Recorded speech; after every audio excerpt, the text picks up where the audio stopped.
Welcome to the SBI Podcast, offering CEOs, sales and marketing leaders ideas to make the number.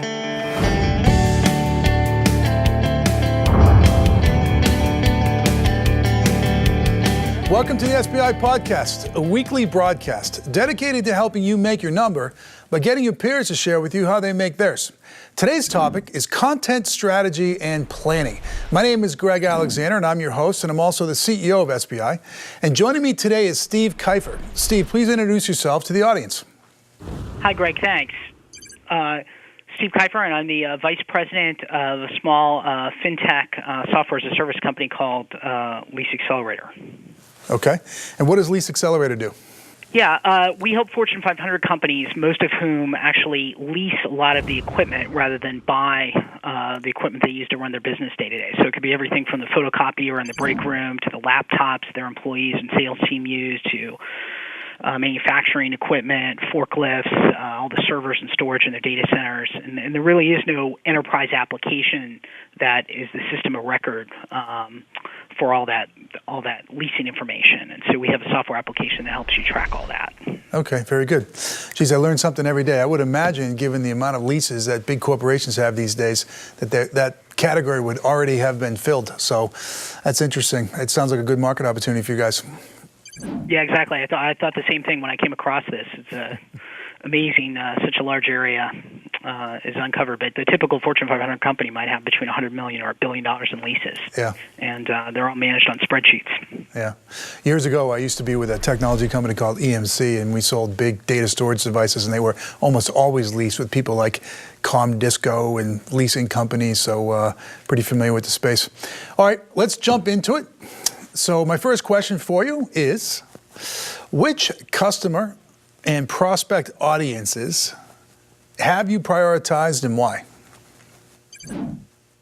Yeah, which is an interesting question given where we are kind of in our life cycle. You know, this is we're relatively early on in a new market here. So there's no real data, there's no definitive source you can go to find out exactly who owns this problem in the organization and who the buyer's going to be. So we put some stakes in the ground just based on some hypotheses we have from talking to customers. We put an ideal customer profile together that's really based on some of the information we can gather in a company's SEC filings, and then have got 5 different buyer personas we're targeting, which in our case are folks, leaders in the finance, the accounting, the treasury organizations, procurement, and also IT. Okay, fantastic. So we're talking today about content strategy and planning, and it starts with understanding your audience. And as you just heard from Steve, even at an early stage company trying to create a category, they started with identifying 5 buyer personas, which is fantastic. Okay, let's go to the next question. So those 5 buyer personas, what information needs do they have? Yeah, well, one of the interesting things about this space, what's really driving companies to finally get organized and put some discipline around all this leasing stuff I was talking about a few minutes ago, is there's a new accounting change that's just been introduced by the SEC that any company that reports their financials in U.S. GAAP, which is just about every company, is going to have to comply with over the next 3 or 4 years. So right now, all these prospects and customers are out there trying to find information about this new standard. What is it? How is it different than what they have to report in their financials today? How is it going to impact their balance sheet or their income statement? And what do they need to do? What kind of data needs to be present and available to do the accounting? Can their current software applications handle it? Do they need new ones? So a lot of the content we've been putting together is really kind of targeted at helping people answer those questions. Mm-hmm. So, you know, we put out blog posts on who should be on this accounting project team, who should be the executive sponsor. You know, here's a sample Gantt chart that you might use to think about a 12 or an 18-month project. Here's a sample spreadsheet for a budget planner. Those sorts of things. Fantastic. I mean, helpful, useful content. There's a new accounting rule. People have to comply with it. They're probably asking themselves, what do I do? And you guys can carve out a niche for yourself as the authority in the space, produce useful content to them, and as a result, attract them to you and hopefully generate some leads. That's Exhibit A on how to start a content marketing program with the right content strategy and plan. Okay, let's move to question number 3. So what expectations do these buyer personas have? So in other words, what type of content and when do they want it and how do they want to receive it, et cetera? What have you learned in that area? Yeah, and learn is definitely the right word because, again, again, we're so early on in this, there are no definitive answers yet in terms of the format and the frequency. But what we've learned so far is certainly, finance and accounting, a little more of a conservative type of audience, not so much on social media, tend to do more of the mainstream sorts of things. Email marketing is effective to let them know about new blog posts or content that's available. Webinars, really popular. We just did a webinar a couple days ago. We had 3,000 people on it. And then, the typical inbound type of search to go to a website. Handbooks, guides, and the job aids that I mentioned before, whether it's a budget planner or a project plan or an evaluation guide, are really the things that seem to be consistently getting hits these days. And then there's a bunch of other things like videos and infographics. Still too early to tell. I've got a few data points, but inconclusive. So if you were with me on the set today, you would see that I'm holding up my first book. I wrote this book in 2008, believe it or not.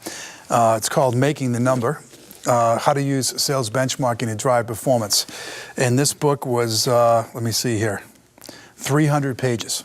So back in 2008, people actually read 300-page books. A few years later, I released another book with a co-author, Dr. Brad Smart, called Top Grading for Sales. I'm holding that up in my hands.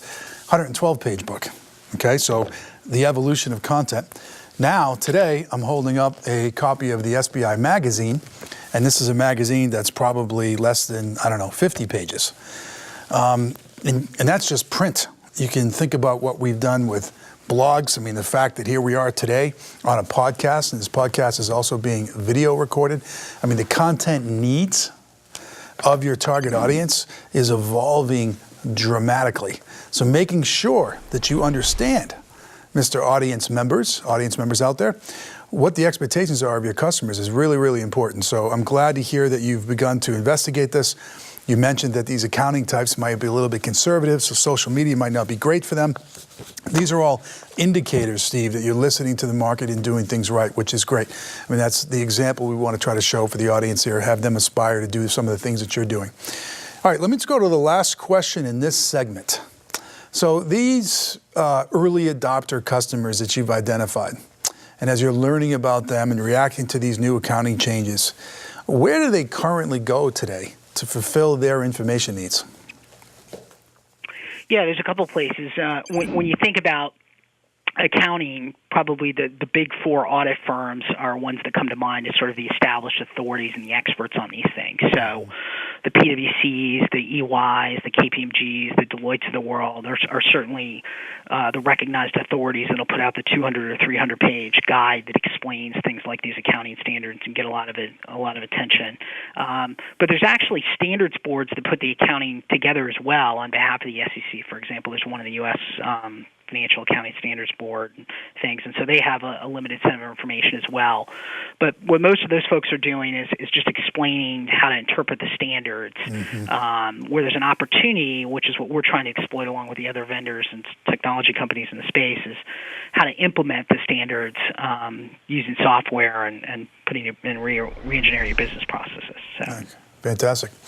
Okay, so you understand where they're going right now to get their information, and you've identified a unique selling proposition, a USP for yourself. If you go to the government websites and maybe some of the big accounting firms, they're just talking about what the standards are, and you're carving out a niche for yourself and how to implement those standards through the use of your software, right? Another great example of a well-defined content strategy and an execution plan. All right, we need to take a break. But before we do, I want to let our audience know that we just released our workbook for 2017 titled How to Make Your Number in 2017. It was written for executive leadership teams inside of companies with aggressive revenue growth targets who have two things in common. They have a lot on the line and they don't have a lot of time to waste. If you're one of those folks and you're planning for 2017, you'll want to read this, because it's going to increase the probability of you making your number next year. You can get a copy of it at sbi.tips/2017 workbook. Why are we bringing this out right now? And by the time that this podcast airs, it'll be midsummer. It's because most of you are heading into your planning season, and this will be very valuable and relevant to you at that moment in time. Okay, we'll be back with Steve in a second. This is the SBI Podcast. Come back after the break.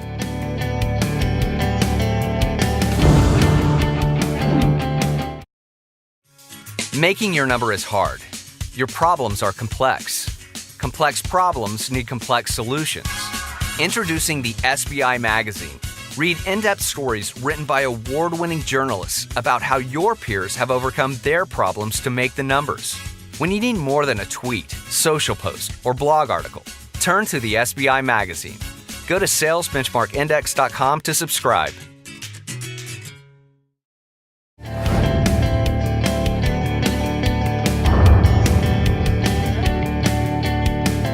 Welcome back. You're listening to the SBI Podcast. I'm your host, Greg Alexander. Today's guest is Steve Keifer, Vice President of Marketing at LeaseAccelerator. Today's topic is content strategy and planning. So let's jump back into the questions. So Steve, my next question for you is, what do you want to know about this audience, and why do you want to know it? Yeah, well, let's start with the why do you want to know it? Maybe a little bit about the what do we want to know. I mean, we really want behavioral intelligence about how to engage and communicate with these folks, both at an individual and a mass market level. And the reason we want to know that is because the more of that intelligence we have, the more optimized our marketing efforts can be. You know, there's that old adage that I know 50% of my advertising is working, I just don't know which 50%. That people have been saying for 100 years, but I actually think it's a lot more like 70 or 80% of marketing that isn't working. We spend a lot of time in marketing trying to engage our target buyers at the wrong time, with the wrong message, with the wrong format. And we go through this sort of trial and error process to figure out the right way to do it. And sometimes you get lucky and hit it on the first or second try, but usually you're on try number 10 or maybe 20 or even 50 before you get it. So the kinds of things we want to know are at two levels. At an individual level, you know, I want to know for the CFOs or the controllers that we're going after, you know, if there's a CFO at a big bank, you know, they will actually open up direct mail, but they'll never answer the phone and never check voicemail. You know, if you're sending them an email, that are they more likely to open the email on a weekend or on a Friday or on a Tuesday, Wednesday, or Thursday? You know, will they respond to a LinkedIn message? Or are they more likely to respond to a well-crafted, very personalized email? You know, when you know those sorts of things, you can arm your lead development team with that information, and they can be much more effectively prospect. Of course, it's really hard to get that information without gathering a lot of data. And then at a mass market level, you know, we want to know for these prospects in general, you know, who do they recognize as influencers? If we were to spend money to do a webinar with a Gartner or an IDC, are they more likely to attend that, or would they be more interested in attending something we might do with PwC or EY? You know, what are they reading? Are they reading the big publications like the New York Times, the Wall Street Journal, if we were to target our public relations efforts, or are they actually more reading niche trade publications for treasurers or procurement people? Mm-hmm. You know, where do they go if they do go on social media to learn about things? Are they going to YouTube? Are they going to SlideShare? You know, what are those kinds of habits? So those are all the things that we want to know. And of course, you know, you're never going to get all that data. You try to get as much as you can and use that to optimize your marketing programs. Yep. I mean, just run a bunch of little experiments, collect data, iterate, get better as you go, and eventually you'll have the knowledge base that you need. Okay, my next question, and when I ask this of CMOs, sometimes I get a quizzical look in their face, and for some reason it's somewhat controversial, but what the heck, you seem amenable, I'm going to ask it anyways. What do you think you know about this audience, and what assumptions have you made, and how are you testing those? Yeah, good question. Well, again, these are finance, accounting, treasury professionals, so we made some assumptions, not all of which I'm convinced are really true. But, you know, one is that we've assumed that the folks that we're talking to are very educated on the topics that we're talking to them about. And that's not necessarily always the case. I mean, sure, they know a lot about accounting, but they don't necessarily know a lot about the way they're accounting for their leases. We've also kind of made an assumption that these are, you know, they're very serious people that don't have much of a sense of humor, and not really convinced that that's true either. You know, some of them do enjoy kind of a break from the sobriety of looking at numbers all day. We're assuming they don't want to be, you know, they don't have much patience or tolerance for being sold to, and that really is proven to be true. Anything that we do that is a thinly veiled sales approach or an infomercial quickly gets called out. Mm-hmm. You know, we're assuming that the financial people, they want to see a return on investment or the economics, anything that we're proposing. And then we've kind of assumed that, like any audience these days, that they're busy people. To your comment about the book, the evolution of the books a few minutes ago, you've really got to be able to engage them and give them information in 60 seconds or in one page. They're not necessarily going to have the patience or the appetite to read something that's 30 or 40 pages, so you've got to make it easy to consume. And we're assuming they're not waiting for us to come to them. They're out doing the 60 or 70% of the buyer journey on their own, self-educating, self-discovering on vendors. And so on all those things, how are we testing that? We're just learning as we go along. Every time we do a marketing campaign, we're trying different things and seeing it. We've done a couple, funny, humorous videos to test the humor thing. We're testing all different kinds and sizes and formats and lengths of content and seeing which ones people respond to. And just generally collecting anecdotal feedback from sales reps and others that are out talking to people. Okay, perfect. So we're here today talking to Steve Keifer about content strategy and planning.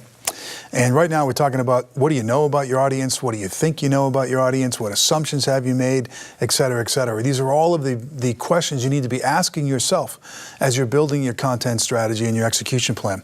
All right, let me go to the next one. So, and this hopefully is an easy one, but you'd be surprised some people don't answer this one correctly. So what reasons do you have for creating content? I mean, how does it help your business?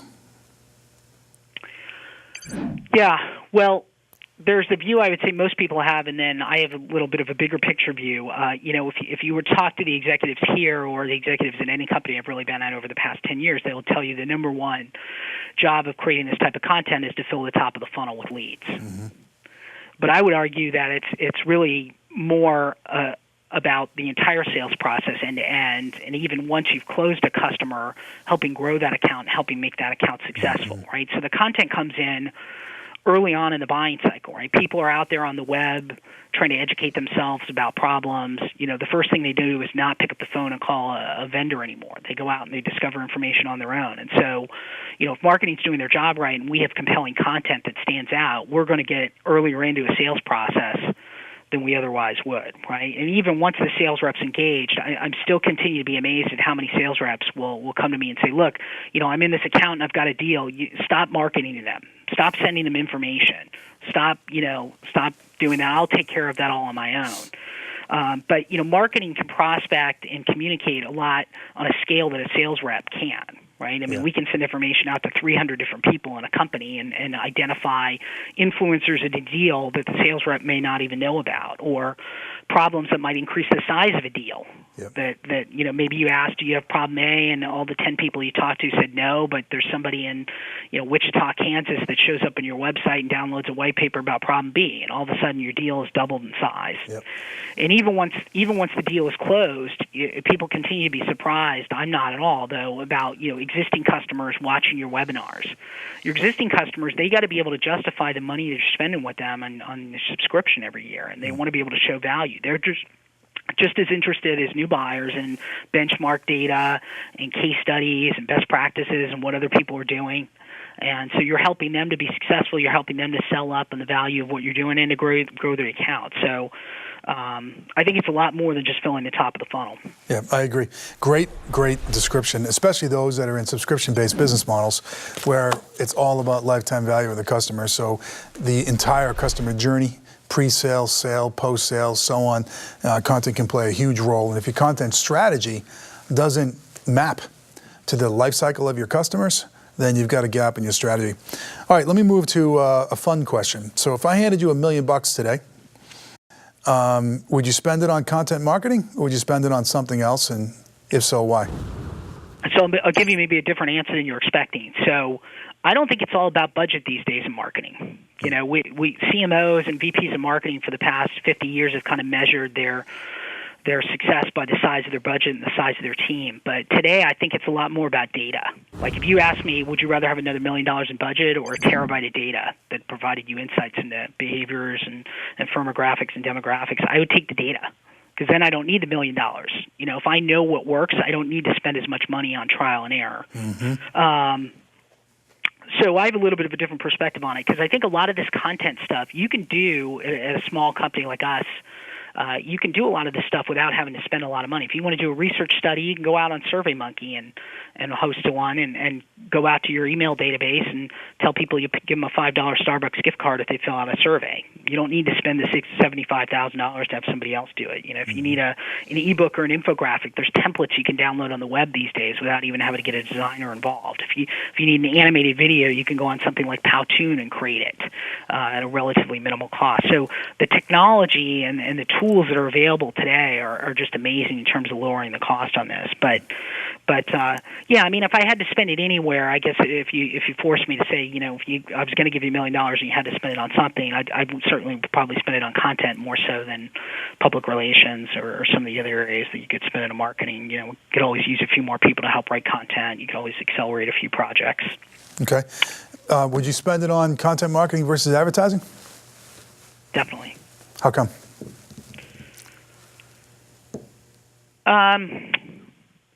In terms of advertising, is you just don't get the data and the feedback. I mean, on some of the online advertising, you can if it's pay-per-click and banner, but certainly the traditional print and television type of media, it's just too difficult to get any feedback about whether it's working or not. Yeah.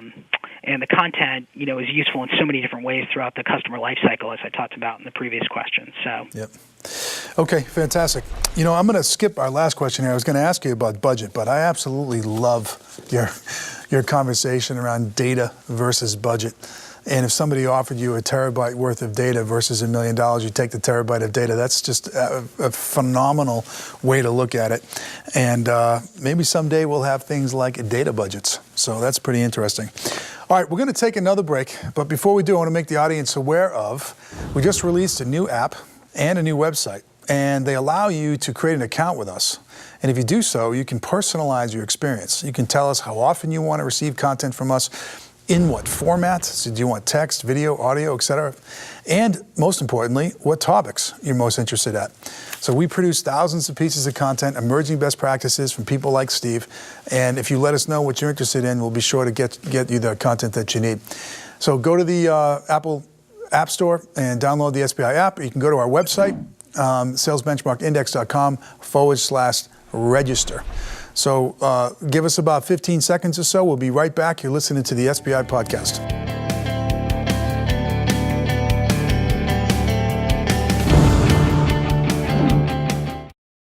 Do you have too many things to do and not enough time to do them?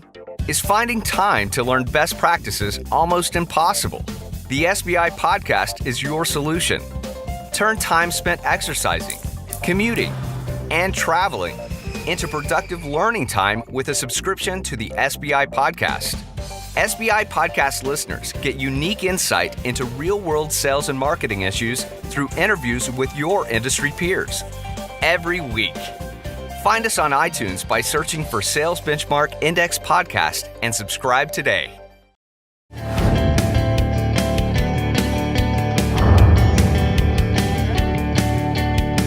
Okay, this is our last segment, unfortunately, with Steve Keifer on the topic of content strategy and planning. I'm Greg Alexander of SBI. Let's get back to the questions. So, Steve, I've been really impressed with your answers today, and some of the things that you're doing there, at LeaseAccelerator, are indicators to me that you might have a large team. But you've told me that you have a small company, so that's probably not true. So I'm sure people that are listening this late into the podcast are asking themselves, how is he getting all of this done? So please describe the content marketing team, and do you have enough manpower to execute your content marketing strategy? Great question. And actually, there's kind of an assumption in your question that I think is important to point out, because I 100% agree, which is that you have to have a content marketing team. A lot of other organizations I've been involved with the past few years, you rely on the product marketing team to do this stuff, and I haven't seen good results with that. I think this is a very specialized skill. And really, when you think about the content marketing that a technology vendor like us is doing, I mean, we're competing with professional media publications. We're competing with the Gartners and the Forresters of the world because buyers only have so much time. They're only going to do so much research and so much education in their cycle. And the question is, are they going to read your stuff or are they going to read somebody else's? So it's well worth investing in a team. I mean, we have a small organization here, so it's a virtual team. If you imagine kind of a content factory with inputs and outputs, kind of starting left to right, on the left side we have subject matter experts who we interview. We generally don't ask them to write because they don't have the time and they're not particularly good writers, but it could be people in product management, it could be people in professional services, but you ask them about best practices and customer experiences. And then in the middle, we have the content marketing team. And they think about the content from two ways. They not only write it down, but they also think about sort of the length and the format and the layout of it as well. Is this going to be an animated video? Is it a webinar? Is it a blog post? Is it an ebook? And approximately how long it should be. And then on the right side, you have outside agencies that we tend to use, or freelancers more likely, that do the actual creative work and the production of, for example, if it's an ebook, laying it out, designing it, putting it into a PDF. If it's it's a video, creating the animation, putting it into an MP4 file, those sorts of things. The challenge we have, you asked about manpower. Sure, I'd like everyone, I'd like to have one or two more people, but really the challenge I've found here is not so much capacity as it is talent. It's really hard to find people that do this content stuff well. You either have to grow them or go out and hire really a journalist or an analyst or someone that's done this before. But you certainly can't make a lot of assumptions that just because someone was in product marketing or they were a writer or they've done marketing communications in the past that they're going to be good at it. So. Yeah, I agree with you. So that was a great description of your team, an example of how a well thought out content strategy and plan.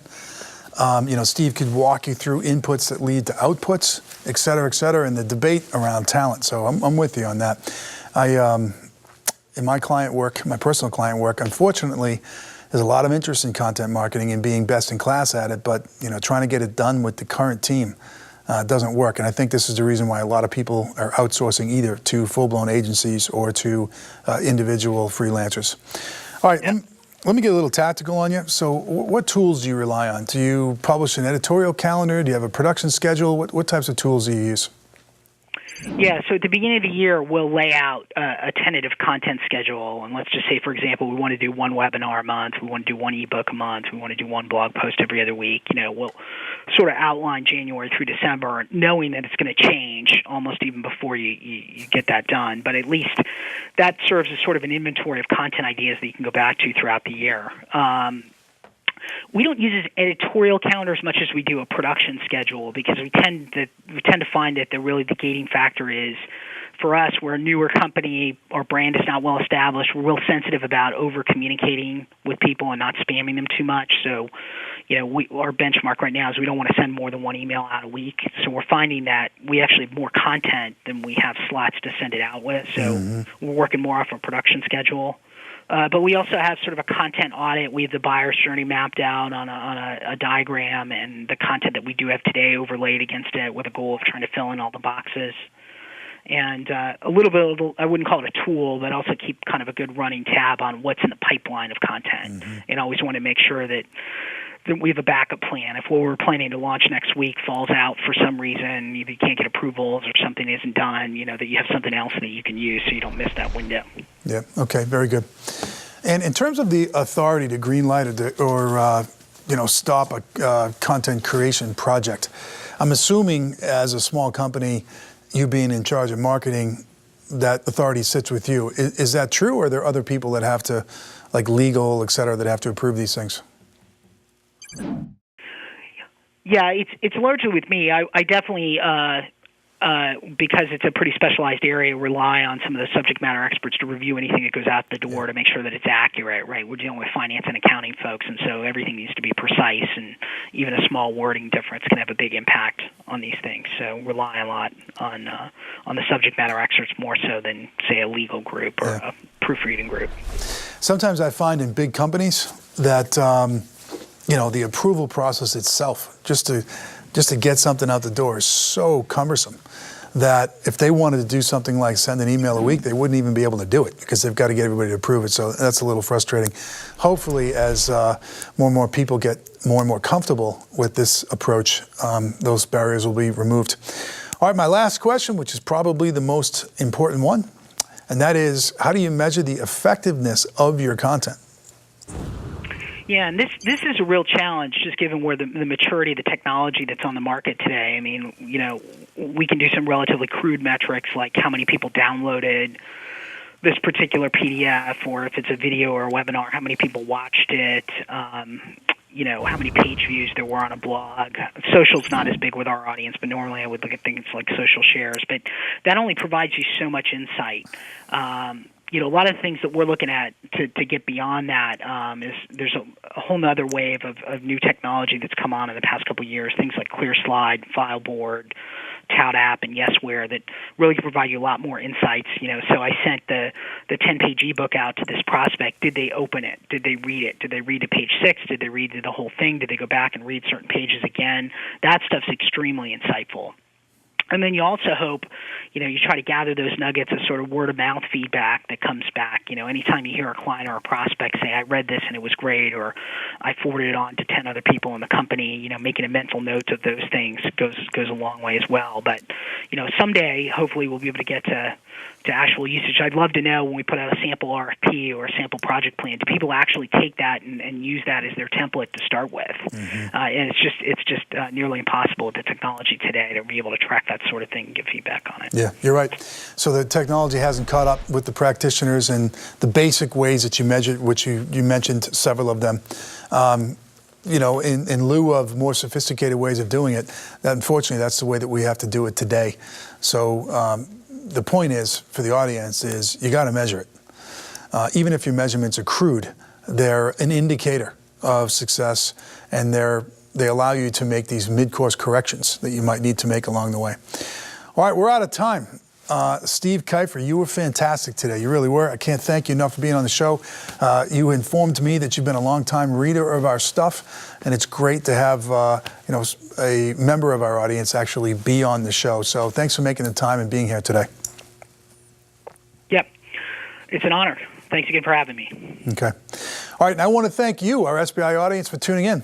If you want to learn more about content strategy and planning and the other emerging best practices from top leaders like Steve and what they're doing to try to make their numbers, go to salesbenchmarkindex.com/register, create an account, and we'll give you everything you need. Okay, so until next time, I wish you good luck as you try and make your number. This has been the SBI Podcast.